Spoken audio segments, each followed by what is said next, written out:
सनातन धर्म की जय हो। संपूर्ण रामायण भाग 49। आज हम सुनेंगे मारीच का छल करने के बाद भी स्वर्ग जाना और रावण का साधु वेश में पंचवटी कुटिया पर आना।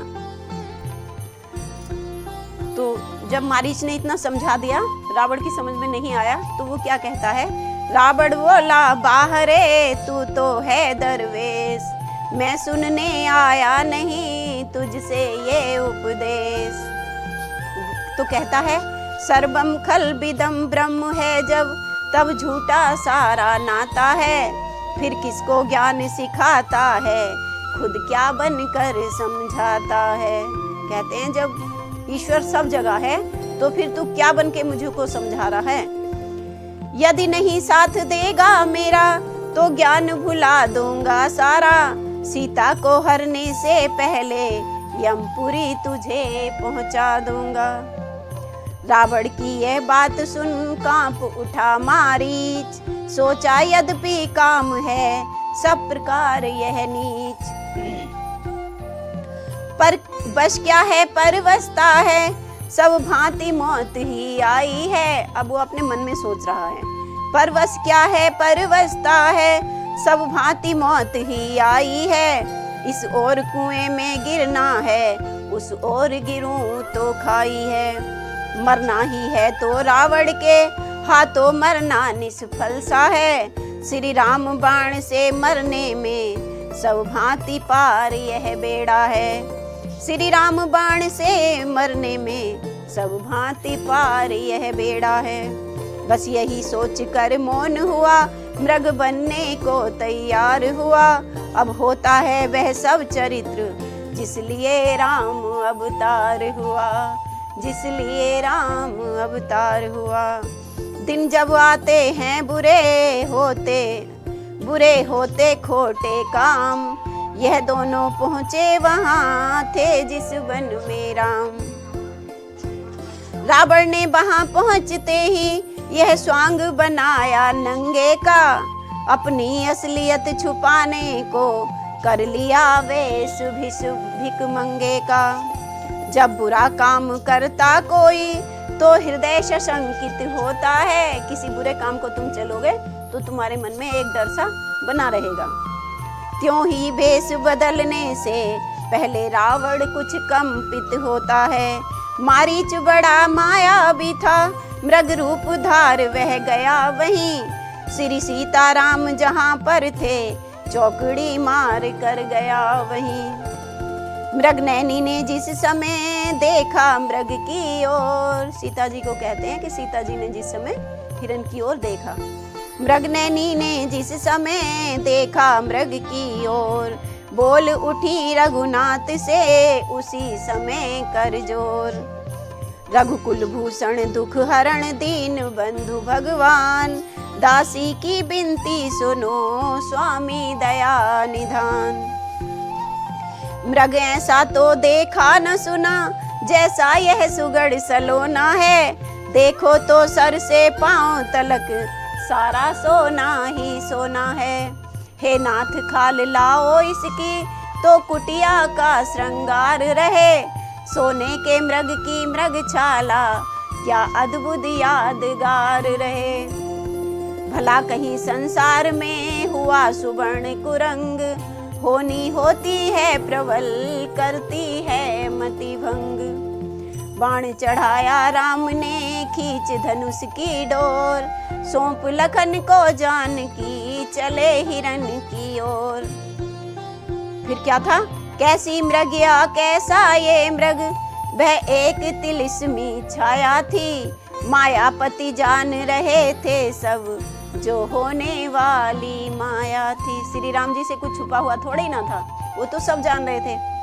धनवा पर डोर डोर पर सर चुटकी में चटकाते थे, मृग के पीछे पीछे मायापति भागे जाते थे।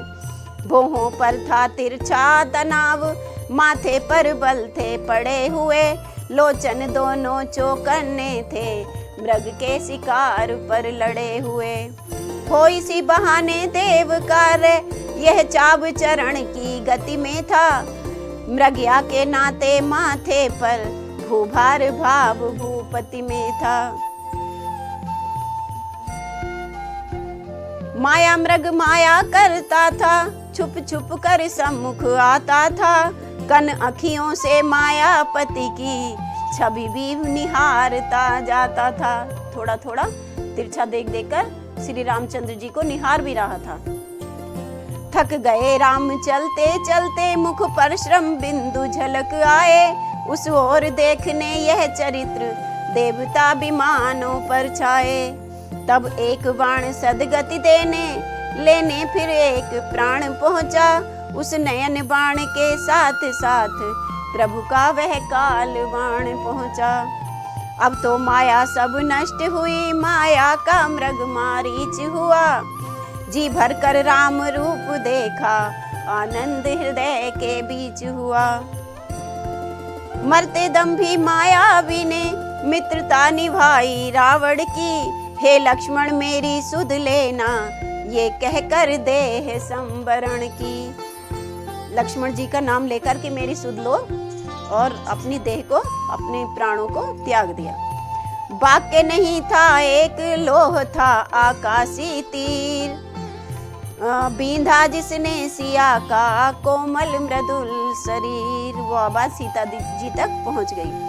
सचमुच ही इस शब्द ने कर डाला उत्पात। घबरा कर सौमित्र से बोली सीता मात। देवर देवर जाकर देखो, रघुराई तुम्हें टेरते हैं। भाई के थके हुए बाजू भाई की बाट हेरते हैं। भगवान न जाने अपने सुख कितने कष्टों के मुख में हैं। लक्ष्मण इसमें संदेह नहीं, प्राणेश इस समय दुख में है।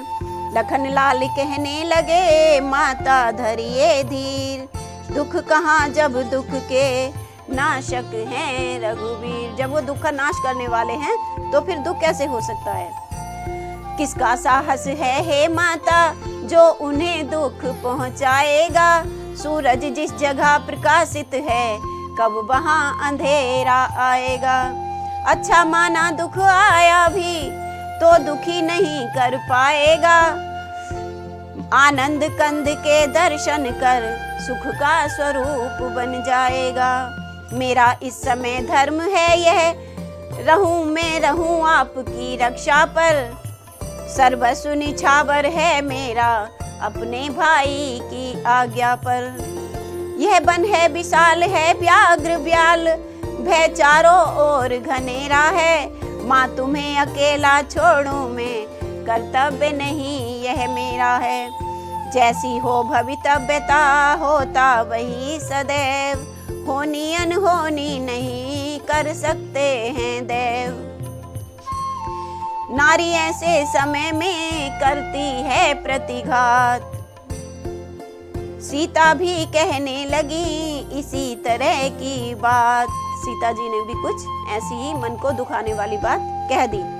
बोली अब मैंने जान लिया मतलब का भाईचारा है। तुम घर से बन जो आए हो इसमें कुछ स्वार्थ तुम्हारा है। सच है प्रपंचियों में रहकर सुख पाता नहीं कहीं कोई। भाई सा जग में मित्र नहीं, भाई सा शत्रु नहीं कोई। सीता जी जो है बातों से उनको परेशान कर रही है। वचन न थे यह वज्र सा गिरा लखन पर एक। रुए रुए पर टूट कर टुकड़े हुए अनेक। लक्ष्मण जी को उस बात से बहुत दुख हुआ। उस शुद्ध हृदय में जाते ही बे टुकड़े रो रो कर निकले। मिल सकी न जगह ठहरने को तो आंसू हो कर निकले। पल भर भी लखन लाल जी पर उन वाक्यों का प्रभाव न था। वह निर्मल निष्कलंक सेवक वैसे ही सरल स्वभाव रहा। तब सच्चाई जानकी और हो गई मौन। सहनशील से दुर्वचन कह सकता है कौन। कुछ क्षण के उपरांत फिर बोली सीता बहन। तुम सच्चे भी हो लखन तो भी मैं बेचैन। यदि आप सच भी कह रहे हो तो भी मुझे बहुत बेचैनी हो रही है, मन बेचैन है। मेरी तुम कुछ चिंता न करो, रक्षक हैं सर्वेश्वर मेरे। तुम जाओ वहीं चले जाओ, जिस जगह गए प्रभु वर मेरे। माता तुम मुझे समझते हो तो आज्ञा मानो माता की, मैं आज्ञा तुमको देती हूँ, जाओ सुध लेने भ्राता की। आज्ञा बस अब विवश थे लखन आज्ञावंत, जाने को प्रस्तुत हुए कहने लगे तुरंत। जाने से पहले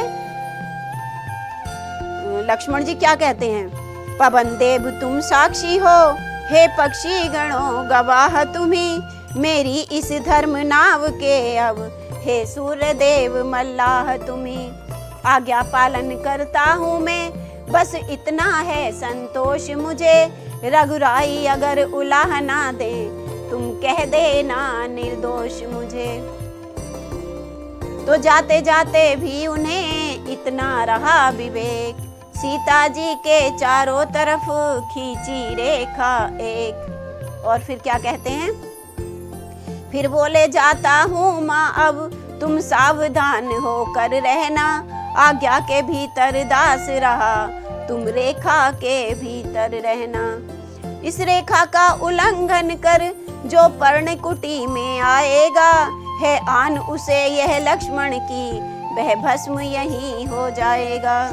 अब अपनी सीता माता को तरबरो छोड़ता हूँ तुम पर, अपनी रखवाली में रखना, बंचरो छोड़ता हूँ तुम पर। बंचरो जो भी वहाँ पे मृग वगैरह थे उनसे कहते हैं। पक्षियों तुम ही अब हो रक्षक, तुम पर ही अपना घर सौंपा, हे पंचवटी हे पर्णकुटी, सीता माँ को तुम पर सौंपा। ये कहकर लक्ष्मण चले, चला न जाता है, उनका जाने का मन अभी भी नहीं है। यह कहकर लक्ष्मण चले, चला न जाता है, बछड़ा चलता जिस तरह, छोड़ थान पर गाय। जाते ही श्री लक्ष्मण के आया कपट निधान, सीता जी के कान में पहुंची ये मृदुतान। बाहर की तन की शुद्धि को होता है जैसे ध्यान, भीतर मन की शुद्धि को वैसा ही है दान।